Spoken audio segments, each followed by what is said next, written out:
ಇವತ್ತು ಬುಧವಾರ ಸಂಜೆ ಚಿಟ್ಟೆಗಳು ಭಾಳ ಬರ್ತವೆ. ನೀವು ಬರೀ ಚಿಟ್ಟೆಗೆ ಒಂದು ಚಿಟ್ಟೆ ಇಡೀ ದಿನ ಹಿಡಿಯೋಕ್ಕಿಂತ ನೀವೇ ಹೂವು ಬಿಟ್ರೆ 1000 ಚಿಟ್ಟೆಗಳು ನಿಮ್ಮ ಹತ್ರ ಬರ್ತವೆ. ಅರ್ಥ ಆಯ್ತಾ? ನಿಮ್ಮ ಅಮ್ಮನ ಪಿಂಡ ಯಾವ ಬೋಳಿ ಮಗನಿಗೆ ಅರ್ಥವಾಗುತ್ತದು. ಓಹೋ ದೊಡ್ಡ ದನ ಹಾಕ್ಬಿಟ್ಟವ್ರೆ. Happy birthday rocking star Yash boss ಅಂತ ಹಾಕ್ಬಿಟ್ಟಿದ್ದಾರೆ.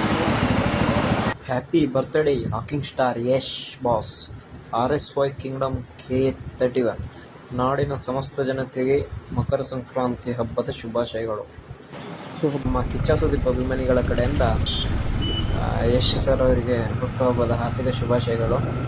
ಟಾಕ್ಸಿಕ್ ಫಿಲ್ಮಿಂದ ಬರ್ತ್ಡೇ ಸ್ನ್ಯಾಕ್ ಪೀಕ್ ಏನೋ ಬಿಟ್ಟಿದ್ದಾರೆ, ಬರ್ತ್ಡೇ ಪೀಕ್ ಏನೋ ಬಿಟ್ಟಿದ್ದಾರೆ. ಒಂದ್ಸಲ ಹೋಗಿ ಚೆಕ್ಔಟ್ ಮಾಡ್ಕೊಬಿಡಿ, ಚೆನ್ನಾಗಿದೆ.